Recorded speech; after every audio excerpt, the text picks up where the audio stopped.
Hi, we're here interviewing some of the varsity basketball players about the loss of one of their coaches, Coach Williams. So we have a couple of questions. First question is for all of you.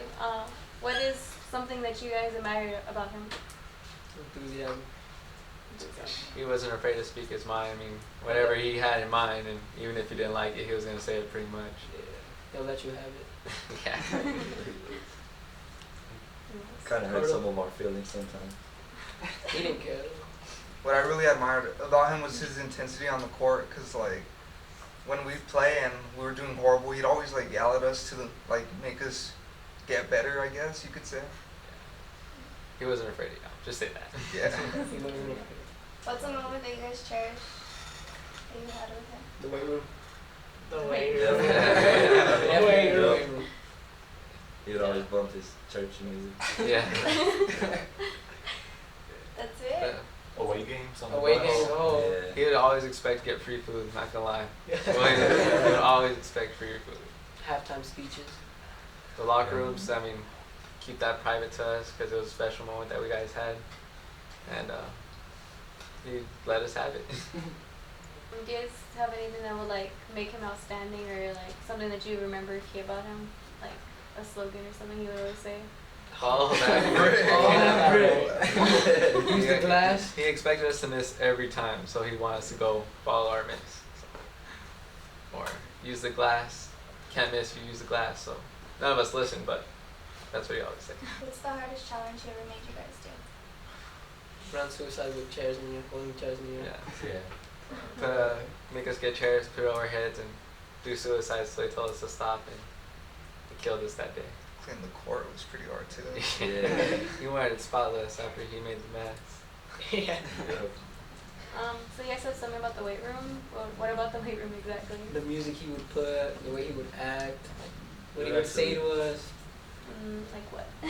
Basically, he like knowing how like we're all young and stuff. He hated our music because of all the like Cuss words. inappropriate language it had. The Rap. rap. So Oldies. he'd like start yelling at us and put his music on, which was really old. Church music.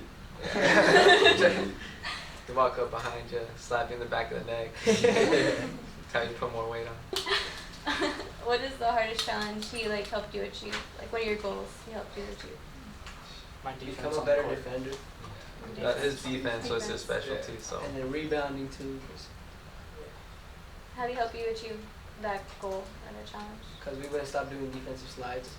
Yeah. he would Until burn he- our legs until till he he could. Yeah. That's till how he we was would tired. warm up too. We also do this drill called the gauntlet. Everybody fight for the ball. Yeah. There was no stopping, no fouls. You got hit, you got hit. It said make you a better, stronger defensive player. How close would you guys say you guys were to him? He was like a grandpa to me. Grandpa to everybody. Yeah.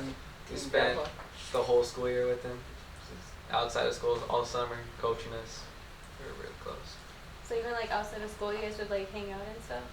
Yeah, if we saw each other outside of school events, like, well, I would hang out with him like at his house or our house. He would come over for dinner. Yeah, and then he was a teacher, so some of us had him in middle school, and then he was a librarian after that, so a lot of us kept on seeing him around over there too. He was always around. Yeah. Did he help you other than in sports? Like, did he help you with anything else personally or like educationally?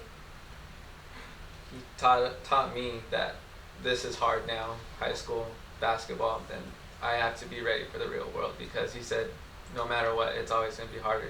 It's going to get harder. I had to be ready. Something he taught me in school when I was in middle school was he'd always tell me to like put myself before other people. So like to achieve what I want to do in the future, I'd always have to, remind myself that I'm first and then people are second. If I want to achieve what I want to do. How did his death impact you guys? It was shocking. We saw him. We saw him a month ago. And He's super fine too. Yeah. He's looking. Some Sucks week that like ago. we're never gonna see him walk in the gym anymore with his grandson. Yeah. He's not going to be at Teddy Alice anymore. With his gators on. I always wore the best suits. The best suits. He's ready to Jordan. Pretzels. It's gonna be different. Was it different the first day of practice back on after he was gone? Was like the vibe different or anything? We haven't had our first practice yet, Oh, but like, him, with us knowing that he's not gonna be there, it's just gonna be different. It's a lot different. There's no one like him. How old was his grandson? Did he play basketball with He you guys sometimes? he wouldn't leave. What was he like 3 Yeah, he was like 3 or 4. years old? Oh, did he try to play with you guys? Yeah, I had to Yeah. take care of him sometimes. Yeah, always had to take him. Yeah. All the time. All the time. Take him to the bathroom for me. Yeah, Orlando, he was his favorite. Yeah.